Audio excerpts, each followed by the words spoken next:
sister's a therapist and I tell jokes.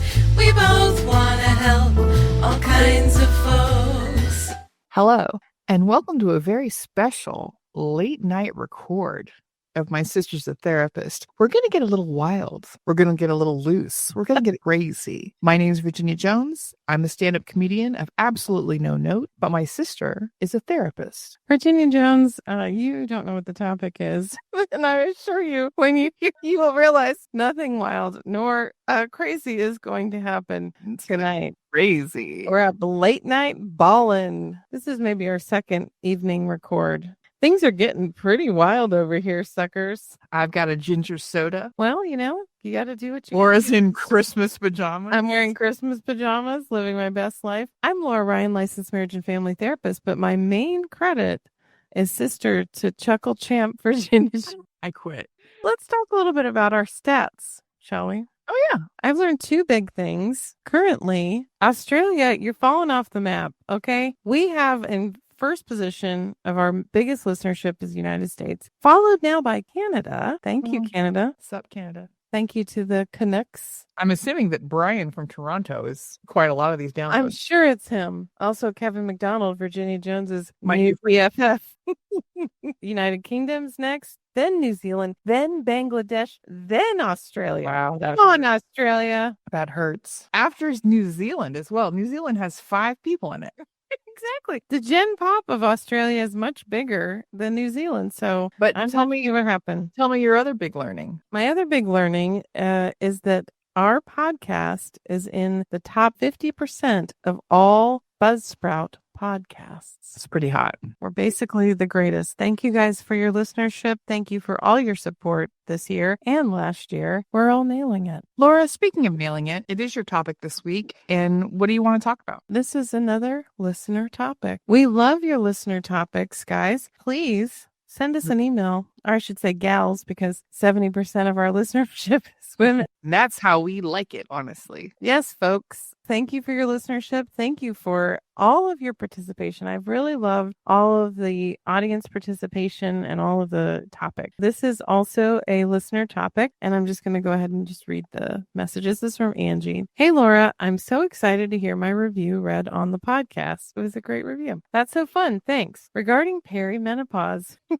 is a hot topic for tonight. It isn't a topic that has previously been widely talked about. I think it would be fun to learn about some of the symptoms that are associated, like the constant need to pee, increased sex drive, hot flashes, hyperhidrosis, anxiety, incontinence, acne, panic, etc. Also, how this transition can last for up to a decade. And she has a real interesting definition of the word fun. She wanted to hear about global cultural perspectives on perimenopause, personal experiences and stories, advice on how partners can support, ways perimenopause can impact a woman's career, self-esteem, and mental health. I know that you two could bring humor, warmth, and relativity to this subject. I'm a newbie to perimenopause, but so far it sucks. I'm more sexually charged and empowered than I've ever been, but I sweat profusely and have to pee every 30 minutes. That does put a damper on some activities And opens up others. Well, that's true. If you're a friend to Donald Trump, I think it could work out very well. Right. I'm the most confident, but panic for seemingly no reason. Haha, it's a trip. I literally have no idea how JLo wore wigs and full makeup and danced herself straight to menopause. I've leaned all the way into neck fans and sensible footwear. But ready to rock the sheets. I love this combination. I love it. I love a hot perimenopause check. This is our little night. Topic. Ladies only. Gentlemen. I mean, I don't think a lot of gentlemen are going to be Tune out. Get uptown. Put on your earmuffs, guys. Listen to an old episode of Car Talk or watch some sports. If you like women, if you know women, if you want to be there for women, you might want to check it out. Laura and I, because we are of advanced age, have both been enjoying. Humble brag. We have both been enjoying the perimenopausal and postmenopausal period of our lives. I'm a little bit ahead of her because I'm a couple years older. The last time I went to the doctor, they just ask you by rote, what was the day and date of your last period? And I said, oh God, no. No, I haven't done that in forever. She looked shocked. She kind of panicked. And then she looked down at her chart and saw my year of birth. And she was like, oh, okay. And then she said, but if you do have a period, go to the doctor. I'm like, yeah, okay. I get it. Right. And I'm on the other side of it, having a period every 10 minutes. And it's interesting, we're very genetically similar. We're both brunettes. She has green eyes and I have blue eyes. We're sisters, both sides, 100%. We're sisters on both sides. No, you're not my half sister. You're not removed by anyone, but we've had very different experiences with this time of life. With the change.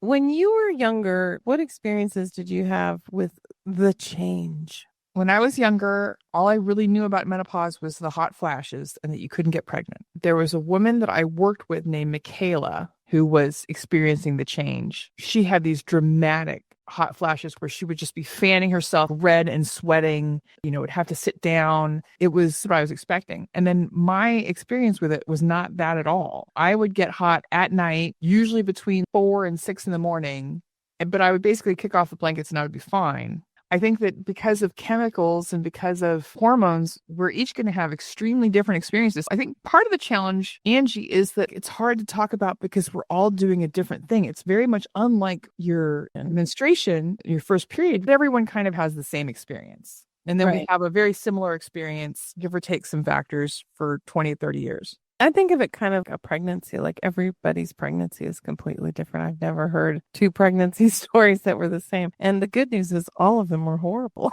When my mother was my age, she had a hysterectomy, which I think was just what happened then. They were like, well, this is not useful anymore. Let's just have it out. They wouldn't do that now. What Mom and I learned, when you lose all that, you start having problems with UTIs as you age. You don't have your uterus to support your bladder anymore. So hot flashes and no pregnancy, those are the only things that I knew. We do get oversold the infertility thing. Surprise pregnancies are most prevalent in women over 40 because society has told us, oh, you're a withered old crone. I remember I was trying to convince my then husband, there was kind of a clock on our child having. And I remember watching this presentation. They were basically like, hey, if you're over 30, call it quits. There's no chance. And then I got home and started talking to my mother and realized my great grandmother had her first kid at 40.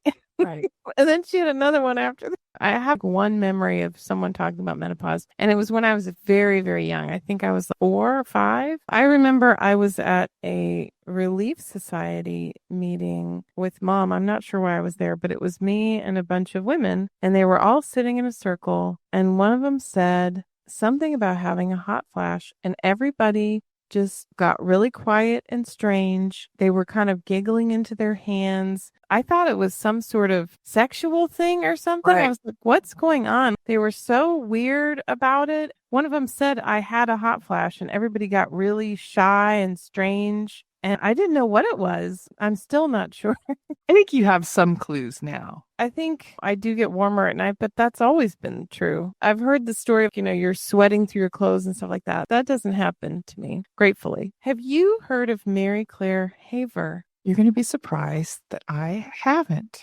She's a doctor. She's an OB-GYN, and she wrote the book, The New Menopause, Navigating Your Path Through Hormonal Change with Purpose, Power, and Facts. She's kind of a social media person. I first saw her on TikTok. This is what she said. It wasn't until I began to be active on social media that I discovered that throngs of women had been yelling loudly for years about menopause, but no one had been listening. They were desperate for help. These women in perimenopause or menopause felt isolated and distressed by a collection of disruptive symptoms. They often could not find support from spouses or from friends. Worst of all, doctors and other healthcare providers were denying them the legitimacy of their symptoms. Each woman seemed to feel isolated in her own dismay and despair. I'm looking through a list of symptoms of menopause in women. Irregular periods, perimenopause, we know about that. Hot flashes, weight gain, that's almost a universal. Anxiety and panic attacks, we've talked about this. Many women are diagnosed with anxiety or depression or ADHD at this time in life because whatever is happening gets worse. Right, because I think I've always had ADHD, but since I've started the change, it just got out of control. It's the first time I've ever had to medicate it. Burning tongue can be a symptom. Yeah, burning tongue. And also itching ears. That is a symptom of perimenopause. Irregular heartbeat. Allergies. You can be allergic to new things. Mm-hmm. Tingling in the fingers and toes. I started having that when I would like prop myself up on the bed and look at my phone. My arms and legs would just fall asleep. It's still happening. I don't know why I'm referring to it in the past. Changes in libido. It can go either way. And I've definitely known people. Apparently with Angie, it's gone on the upside. Yeah. Many women, especially like women who've had a lot of kids, my libido is a dead thing. And this is when some people open their marriages, start doing other things because I still love you and I want to be with you and I want to make my life with you, but I'm not feeling it. The shop is closed. Have you experienced any weird symptoms that you feel are connected or you think might be connected? Well, I have a list going on my phone. Okay. Let's see. The thing that I've noticed more than anything is I feel like I'm having my period all the time, like emotionally, like just a live wire, and I'm just very raw all the time. Here are some things I've experienced. Itchy ears, arms on pins and needles, increased tearfulness, less tolerance for irritation, back pain, tennis elbow. That is one of the signs of menopause. Yeah. Ooh, tinnitus can be a menopausal Yes. thing. Yes. My boyfriend and I both have menopause. I can't believe he's got it. Currently, I'm experiencing like 2 weeks of PMS symptoms before my period, and then I'm having multiple periods a month. Right. So I'm basically just constantly having PMS. Really great. Yeah, it's a lot. Bloating, insomnia. As we've talked about, GERD, hair loss. What else could there possibly be? There's so many options. Metallic taste in your mouth can be a symptom. I've heard that. How do I stop my ears from itching in menopause? You can put olive oil in your outer ear canal. Also, I had a lot of pain in my feet that didn't exist before. So I put yam cream on my feet and then they went away. It's hormonal. Hormones are the messengers in the body that start, stop, speed up, or slow down our physical and chemical functions. Ovaries are the source of estrogen and progesterone, the two key hormones that control the reproductive system, including the menstrual cycle and fertility in women. During menopause, estrogen depletion can bring up a combination of hormonal and biochemical fluctuations that lead to changes in the brain and the nervous system. Well, when do you know that you're in menopause? You know that you're there when you haven't had a period for a year. That's correct. Marking the end of the menstrual cycle, menopause is defined as occurring 12 months after a woman's last menstrual period. The 5 to 10 year period before menopause, when estrogen and hormone levels are starting to drop, is called perimenopause. So basically, you're perimenopausal until the minute that you don't have a period anymore. A couple years before I stopped having a period altogether, I changed from the capitalist prop that is tampons, the pink tax that we are all forced to suffer under. And I had moved to a hippy dippy diva cup. And I had a very strange feeling when I threw my diva cup away. I'm like, you know what? That was the last thing, the last confirmation. Because like when you don't have a period and you're not pregnant, you kind of don't think about it. Right. You're like, oh, you run across this thing in your drawer and like, well, I guess I really am done with you, bud. This is it. And it's not anything you can give to Goodwill, so you just have to throw it away. According to Carmen Gonzalez, menopause is a natural biological process marking the end of a woman's reproductive years. It typically occurs between the ages of 45 and 55 and is characterized by the cessation of menstruation. But the age of onset of perimenopause and menopause varies significantly across ethnicities. While the average age of onset is 51 in Caucasian women, it's 46 in Indian women. There's also a rural and urban division, with studies showing that the prevalence of premature menopause in Indian women is higher, between 2 and 4%, than for women in Western countries. Now, hold on. Am I getting perimenopause earlier in the city or earlier in the country? It sounds like the country. So those sexy big city women are putting off perimenopause. In addition to light pollution and smog, we get to experience a later menopause. I gotta say, as far as menopause goes, I am right on time. I was almost exactly 50 when it all shut down. A big 50. Have you experienced more difficulty with your emotional life as a result? I don't think I have. Well, I can tell you have. Tell me 3 examples. I don't know. I remember for a period of time, you became very tearful and emotional about things that you would not typically become emotional about. It's hard to tease apart, right? Because I was also having a bad relationship and having... No, this was different. You would become tearful about things that most people would not become tearful about. You tried the preview for Spider-Man 2. Yeah, girl. Do you think I'm not perimenopausal? It's the same. I want to tell a story about being old as crap. I was out to dinner with a friend of mine, and I started seeing flashes in the corner of my vision, and it looked like fireworks. Bam, bam, bam. And I didn't have a headache or anything because I know that can happen with like migraines. I said goodnight to my friend, and I went home and I Googled it. And then all of Google said, your retina is detaching from your eye, or your cornea is detaching. So I freaked out, and I called my doctor the next day and got a recommendation over the phone to see an eye doctor. And I went in, she examined me, and she was like, yeah, this is just what happens when you're old. And she's like, well, the shape of your eye is changing. When your eye pulls away from the ocular socket, that's when you get these flashes and stuff and floaters. And I said, okay, so I'm not going blind. She's like, no, it's just your eye is just changing. And she said, and you turned 51 2 days ago. Yes, it just started today. Well, it seems like you got on this train early. You got on the menopause train on time. Yeah, all of the universe is telling me, throw yourself on the road. You are done. This is it. We're finished. Did you know that there are estrogen receptors throughout almost every organ system in your body? And as your levels drop, these cells begin to lose their ability to assist in maintaining your health in other areas, including heart, cognitive function, bone integrity, and blood sugar balance. Yeah, osteoporosis. That's something that menopause is famous for being associated with as well. Did I know that there were estrogen receptors through the body? No, I didn't. No, I didn't either. That's why I'm sharing it. Luckily, Mary Claire Haver told me about it in her book, The Menopause. The way you're saying that, I'm assuming it's MENO-pause. Yes, menopause. Also, menopause has been shown to exacerbate bipolar disorder. Although doctors don't completely understand the biochemistry behind the reaction, research suggests that a significant number of women with bipolar disorder are more sensitive to hormonal shifts during menopause.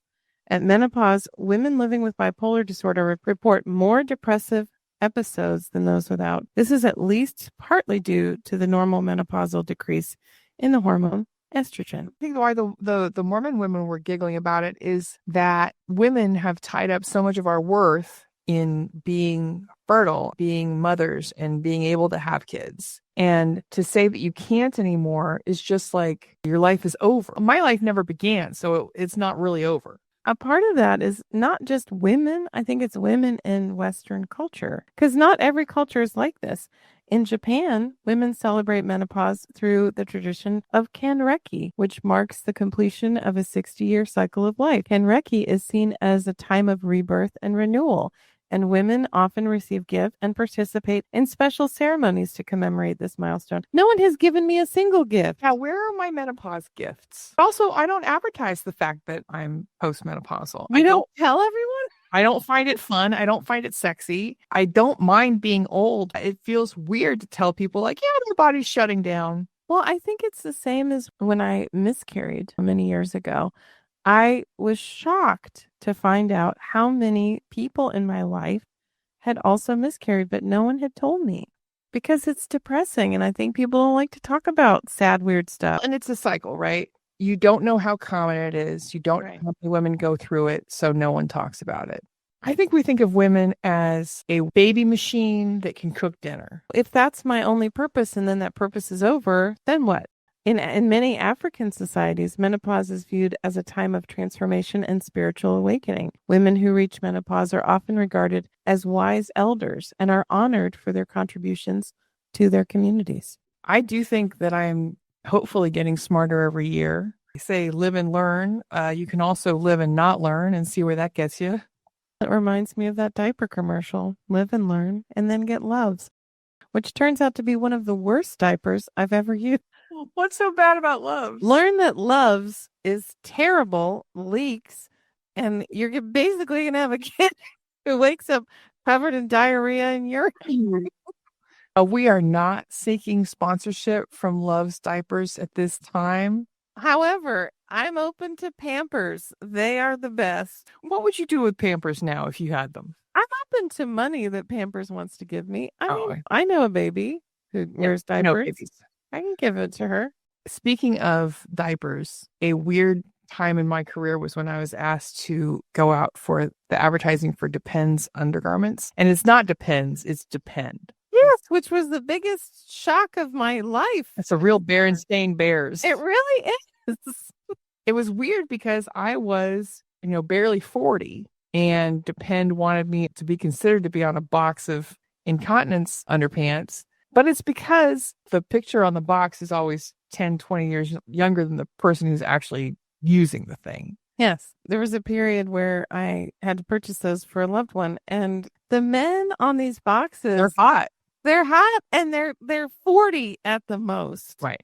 Daddies on the Depend boxes, call us. We're around. I was talking to my agent. It's a modeling gig, and it pays $10,000. And I said, but it'll just be my body, right? It won't be my face. And she said, no, your face is literally the face of Depend undergarments. I'm like, man. The face, the chest, and the bottom of the Depend company. In your first audition, they would have you into the office, and they would put you in a pair of Depend and see how the mood took you.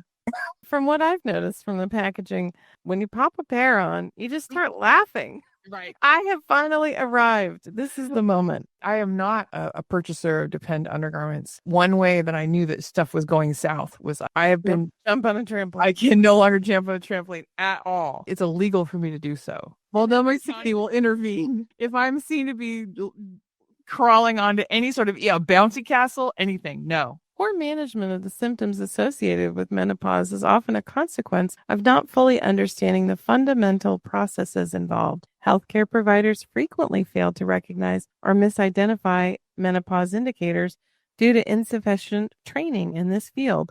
Doctors often overlook certain symptoms, attributing them to normal aging or mental health concerns, when in fact, they may stem from fluctuations in the body's hormonal balance. If you meet someone who has trouble on the trampoline, chances are pretty good she's in the peri-peri. Trouble with and I don't mean the Portuguese chicken dish.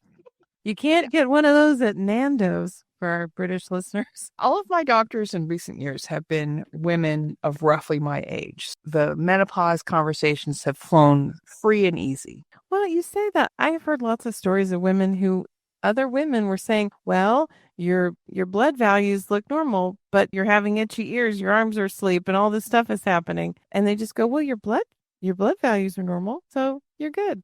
The United States was given money for research in the area of women's health. Of this amount, research on menopause received $15 million, which sounds like a lot, but it's equal to 0.003% of all the federal funds for women's health research. Nobody wants to talk about it or know about it. And if you talk about the amount of money we put into research for male only, particularly vascular medications, what do you mean by that? If anyone wants to give us money, I'm willing to push Blue Chew for the right bidder.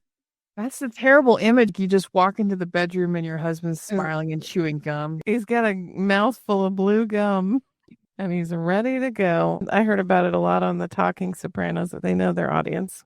Did you know that heart disease remains the #1 killer in women, even after a diagnosis of breast cancer? And markers of declining heart health, such as dyslipidemia and increased arterial plaque, can be brought about by the loss of estrogen in menopause. It all goes back to that. Okay, Japanese empowerment rituals aside, doesn't it just feel like menopause is your body trying to kill you? I think menopause is an indicator that there's a certain phase of life that, thank God, is over. Right. Did you know in some native tribes, menopausal women participate in sweat lodge ceremonies where they purify their bodies and spirits through sweat and prayer? These ceremonies not only provide physical and emotional healing, but also serve as a way to connect with ancestors and seek guidance for the next phase of life. The traditions and rituals of indigenous cultures provide a strong sense of belonging and support for women as they navigate this journey. What I hear about in my office is a lot of women are experiencing panic attacks and increased anxiety. I have found I had no insomnia before having a kid. For a long time, I was having insomnia because of anxiety about him. But now I just have insomnia because I just wake up and go, well, it's 3 a.m. It's time to get up. Did you know that a panic attack is marked by a sudden sense of extreme anxiety, accompanied by symptoms like sweating, trembling, shortness of breath, harmless heart rhythm disturbances called palpitations? They don't really seem harmless. A palpitation doesn't feel harmless. Dr. Hadeen Joffe, the Paula Johnson Associate Professor of Psychiatry and Women's Health at Harvard Medical School and Executive Director of the Connors Center for Women's Health and Gender Biology at Brigham and Women's Hospital, say that in 5 seconds. This apparent connection may reflect the difficulty distinguishing between panic attacks and a common menopausal symptom, hot flashes. They can be similar, said Dr. Joffe. During a panic attack, your heart may race and you may feel sweaty and hot. The same is true of hot flashes. Before a hot flash, some women experience an aura, which is a term doctors use to describe a sensation preceding a brain condition such as migraines. For these women, the hot flash is preceded by a panicky feeling or a sense of doom. One way to distinguish between hot flashes and panic attacks is that hot flashes don't make you feel short of breath while panic attacks may. So what can I do to deal with my menopausal symptoms? Because I don't have a sweat lodge. Do you have one? I don't have a sweat lodge, but I can run the shower hot for a long time and go sit in there. You think that's pretty much the same? Yeah, you just sit in a hot shower until your spirit leaves your body and you talk to your ancestors. It's the same thing. You might be wrong. I can go to a Korean spa. That's true. You can. I wish I could. What can I do apart from standing in the shower for a long time? Well, you can be aware that mood changes may accompany your other menopausal symptoms, monitor your mood, and make note of patterns and other factors like sleep and stress levels. Seek professional help if symptoms become severe or interfere with daily life. Make lifestyle changes such as increasing exercise, getting adequate sleep, and controlling stress to reduce potential symptoms. Here's the big one, though. Reach out to others. Do not struggle alone. I feel like a lot of this it's very isolating because we don't talk about it and we have all this shame around it. Yeah. I don't know. It feels to me like the way that we treat women who do stand-up comedy and talk about their period. Right. Well, it's uncomfortable. It's gross. It's not sexy for the most part. And so people Except for with Angie. Yeah, I think it's unpleasant and people don't want to talk about it. I think you have to bring community into it. A lot of my experience as I'm going through this is just talking to other women who've already been through it and getting their support in that way. Yeah. Eating yams is also supposed to be good. And the yam cream, I heard about this from TikTok. And one of my clients said that she had a lot of leg pain. And so but suddenly the pain went away. Old yam leg. I am what I am leg. I think she used yam cream. I don't think she just put yams on her legs. Know that this period is temporary. Typically, the mood changes that accompany female hormone changes don't last.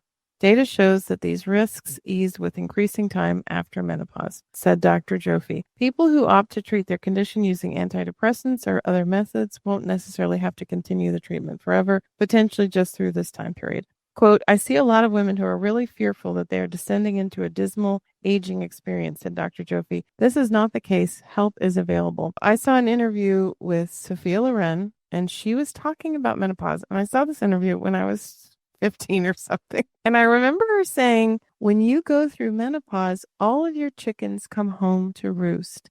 And I had no idea what she was talking about. I don't have any chickens.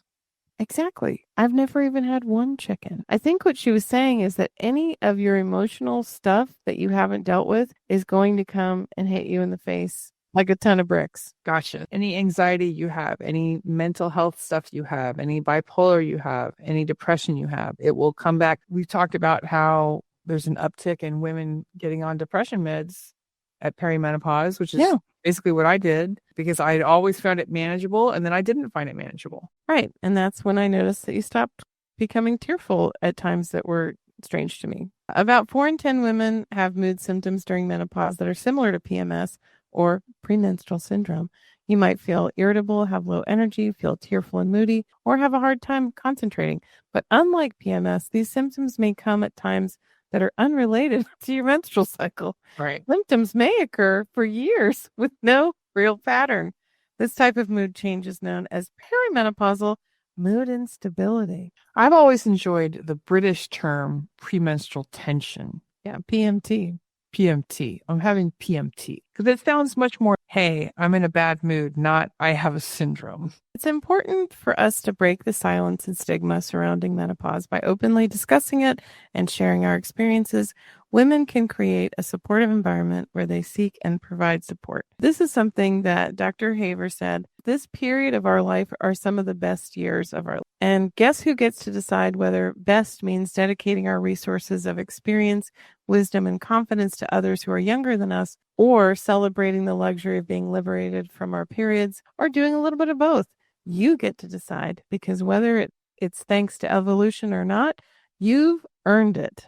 So how long have you been in the peri, do you think? I would say the last 3 or 4 years. It's too long. You got to cut that crap out. You got to get serious. Trust me, I'd really love to. Think about other hormonal changes. None of them are good. Oh boy, I wake up with these weird blobs of fat on my chest and a bunch of zits. That wasn't great either. Oh, baby, your blobs of fat look great tonight.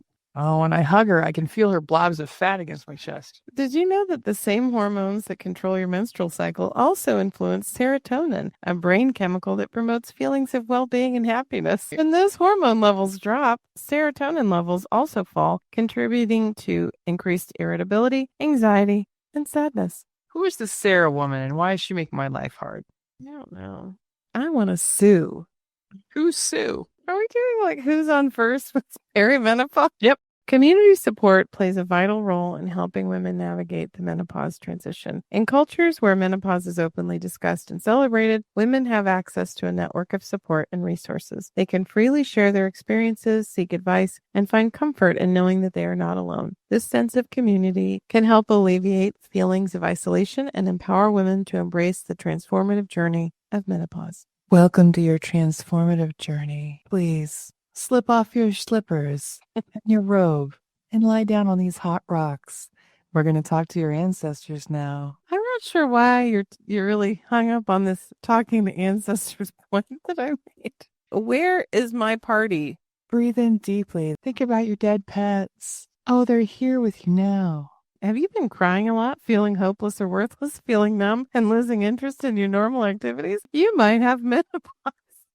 So, Virginia, in closing, what are your final thoughts on this very interesting topic that Angie has brought forward? Most of us are going to do it. Some of us are going to have it worse than others. I think it's better to know than not know, right? What are your last thoughts about this topic? My final thoughts on this topic are, when I got my period for the first time, I had seen 100 specials about it. There was a special time at school where they took us aside. Right. I saw advertising for it. There was lots of people around me who were openly talking about it. It was just a part of, as Virginia likes to say, the zeitgeist. I have found that seems really lacking. And I find when I talk to people who have not yet been through the change, they're very surprised by my strange symptoms. I do feel like we need to make space for estrogen. That's kind of Mary Claire Haver's whole thing. She's saying, in the 90s, there was one study that was incorrect. It wasn't read correctly and basically implied that estrogen increases your risk of cancer, but that wasn't true. And a lot of women have really been harmed by the fact that they're not using estrogen as much anymore. That's something that I've also heard, that a lot of doctors just aren't giving it to people because they're still on this 90s thought pattern. So that really needs to change. I think if you'd lived your life better, you would have been done with perimenopause by now. If I had just exercised more and been thinner, I probably wouldn't even have had it at all. I think that God or whatever being Gaia in this universe, Gaia, is punishing you for crappy things you've done, mostly to me. Yeah, I think it's probably karma. Laura, if people are interested in finding out more about you, or your practice, or this podcast on the internet, where can they do those things? Well, if they want to find out more about my private practice, they can go to lauraryan.org. They can also find out more about this podcast and our Instagram account, My Sister's a Therapist. And if they're just interested in watching my dumb videos, they can follow me on TikTok. I am Laura Ryan. Virginia, where can people, if they want to reach out to us, how could they go about doing that? Well, as several people have figured out, you can write us at hello@mysisterstherapist. Have a show idea, a suggestion, or just want to talk us up and make us feel good about ourselves. If you'd like to hire us, you can write us at hireus@mysisterstherapist. We'll do all kinds of things. We will drink liquid death on stage at any and all gigs. We will go to your pig weighing contest. Yes, we will speak at a pig weighing contest. We will do an interesting and informative podcast live for your real estate office. We will also do a live podcast in the aisles of Costco, where Virginia Jones is stocking up on cut rate tortilla chips. So, Virginia, if somebody wants to find out more about your comedy career, how would they do that? If you're interested in finding out more about me as a comedian, as a person, as a woman, you can find me at badinia.com, BADINIA. That's also my TikTok and my Instagram and my Blue Sky and my Threads. It's also my Steam account is under that. You have a Steam account for all your video game use? Okay. Laura, now is the part of the podcast where you like to read a review that some kind person has left for us. Do you have one to share this week? Yes, in fact. So Zach says, two of the greats. On their own, stand-up comedic LMFT Laura Ryan and licensed familiar therapeutic comedian Virginia Jones could each anchor a great podcast. Together, they've created one of the best. Let Laura and Virginia take you on a riotous weekly journey through human foibles, psychological trends, culture, religion, and 1980s pop. You won't regret it. Thank you, Zach. That was really sweet. If anyone else wants to write a review, we are open and ready to listen. I'm also grateful to be considered one of the greats. And in closing, let's meditate on the words of another one of the all-time greats, Billy Ray Valentine Capricorn. As he said, we can make it, baby. Me and you. Bye.